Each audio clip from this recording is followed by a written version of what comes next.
Gaza വെടിനിർത്തൽ കരാർ പ്രകാരം നെറ്റ്സരീം ഇടനാഴിയിൽ നിന്ന് ഇസ്രയേൽ സേന ഇന്ന് പൂർണ്ണമായി പിൻവാങ്ങും. വടക്കൻ ഗാസയിലെ സൈനിക സാന്നിധ്യം ഇതോടെ ഇല്ലാതാകും. അതേസമയം തുടർ ചർച്ചയ്ക്കായി ഇസ്രയേൽ സംഘം ദോഹയിലുമെത്തി. വെടിനിർത്തൽ കരാർ പ്രകാരം നെറ്റ്സരീം ഇടനാഴിയിൽ നിന്ന് ഇസ്രയേൽ സൈന്യം അതിർത്തിയിലെ ബഫർ സോണിലേക്ക് പിന്മാറും. ഇതോടെ വടക്കൻ ഗാസയിലെ സൈനിക സാന്നിധ്യം തീർത്തും ഇല്ലാതാകും. രണ്ടാം ഘട്ട വെടിനിർത്തൽ വേളയിലാകും ഗാസയിൽ നിന്നുള്ള ഇസ്രയേൽ സൈന്യത്തിന്റെ പൂർണ്ണ പിന്മാറ്റം. ചർച്ച സംബന്ധിച്ച അനിശ്ചിതത്വം തുടരുന്നതിനിടെയാണ് ഇസ്രയേൽ സംഘം ദോഹയിലെത്തിയത്. എന്നാൽ പൂർണ്ണമായ അധികാരം സംഘത്തിന് നൽകിയിട്ടില്ല.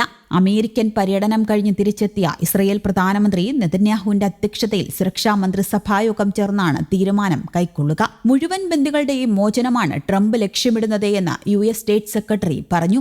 ഗാസയിലെ കെട്ടിടാവശിഷ്ടങ്ങൾക്കിടയിൽ കുടുങ്ങിക്കിടക്കുന്ന മൃതദേഹങ്ങൾ പുറത്തെടുക്കാൻ കൂറ്റൻ യന്ത്രസാമഗ്രികൾ വേണമെന്നും ഗാസ അധികൃതർ ആവശ്യപ്പെട്ടു. ഇതിനിടെ ഇസ്രയേലിനോട് പുതിയതായി $8 ബില്യൺ ആയുധങ്ങൾ കൈമാറാൻ US കോൺഗ്രസിനോട് ട്രംപ് ഭരണകൂടം നിർദ്ദേശിച്ചതായും റിപ്പോർട്ടുണ്ട്. അതിനിടെ ഗാസ വെടിനിർത്തൽ കരാറിന്റെ ഭാഗമായുള്ള 5ാമത് ബന്ദി കൈമാറ്റവും പലസ്തീനികളുടെ മോചനവും പൂർത്തിയായിട്ടുണ്ട്. 3 ബന്ദികൾക്ക് പകരം 153 പലസ്തീനികളെയാണ് ഇസ്രയേൽ വിട്ടയച്ചത്. ഹമാസ് വിട്ടയച്ച 3 ബന്ദികൾക്ക് വലിയ തോതിൽ ഭാരക്കുറവ് സംഭവിച്ചതായി ഇസ്രയേൽ ആരോപിച്ചു. അതിനിടെ ഗാസ ഏറ്റെടുത്ത് അവിടെ താമസിക്കുന്ന 2.1 മില്യൺ പലസ്തീനികളെ പുനരധിവസിപ്പിക്കാനുള്ള US പ്രസിഡന്റ് ഡൊണാൾഡ് ട്രംപിന്റെ നിർദ്ദേശം ശക്തമായി നിരസിക്കുന്നതായി പലസ്തീൻ പ്രസിഡന്റും പറഞ്ഞു. ഞങ്ങളുടെ ജനങ്ങളുടെ അവകാശങ്ങൾ ലംഘിക്കപ്പെടാൻ ഞങ്ങൾ അനുവദിക്കില്ല എന്നൂന്നി പറഞ്ഞ മഹ്മൂദ് അബ്ബാസ് ഗാസ പലസ്തീൻ രാജ്യത്തിന്റെ അവിഭാജ്യ ഘടകമാണ്. നിർബന്ധിത കുടിയിറക്കൽ അന്താരാഷ്ട്ര നിയമത്തിന്റെ ഗുരുതരമായ ലംഘനമാകുമെന്ന് മുന്നറിയിപ്പ് നൽകി. ജോർദാൻ, ഈജിപ്ത് തുടങ്ങിയ മേഖലയിലെ രാജ്യങ്ങളും പ്രധാന US സഖ്യകക്ഷികളും ഈ ആശയം നിരസിച്ചു. പലസ്തീനുകളുടെ സ്വന്തം മണ്ണിൽ മനുഷ്യരായി ജീവിക്കാനുള്ള അവകാശം കയ്യെത്താത്ത വിധം വഴുതിപ്പോകുന്നുവെന്ന്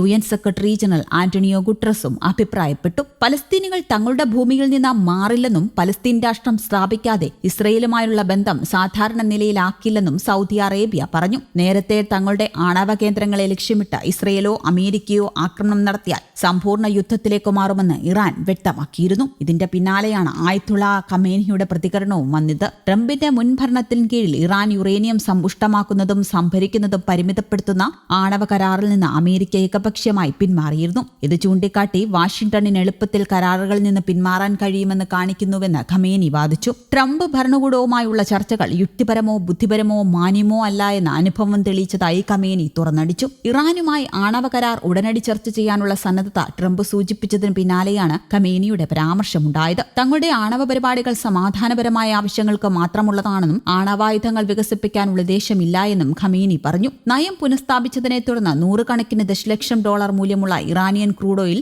ചൈനയിലേക്ക് കയറ്റി അയച്ചതായി ആരോപിക്കപ്പെടുന്ന സ്ഥാപനങ്ങൾക്കും വ്യക്തികൾക്കും മേൽ വാഷിംഗ്ടൺ വ്യാഴാഴ്ച സാമ്പത്തിക ഉപരോധം പ്രഖ്യാപിച്ചു. ഇതിനെതിരെയും ഇറാൻ അസംതൃപ്തി രേഖപ്പെടുത്തി. പുതിയ റൌണ്ട് ആണവ ചർച്ചകൾ വേണമെങ്കിൽ ടെഹ്റാന്റെ വിശ്വാസം വീണ്ടെടുക്കാൻ ശ്രമിക്കണമെന്ന് അദ്ദേഹത്തിന്റെ വിദേശകാര്യമന്ത്രി അബ്ബാസ് അരാഗ്ചിയും ട്രംപ് ഭരണകൂടത്തോട് അടുത്തിടെ ആവശ്യപ്പെട്ടിരുന്നു. ഇറാൻ ഉൾപ്പെടെയുള്ള മിഡിൽ ഈസ്റ്റിലെ രാജ്യങ്ങളോട് ട്രംപ് യഥാർത്ഥ സമീപനം സ്വീകരിക്കുമെന്ന് പ്രതീക്ഷിക്കുന്നതായി ടെഹ്റാനും പറഞ്ഞു.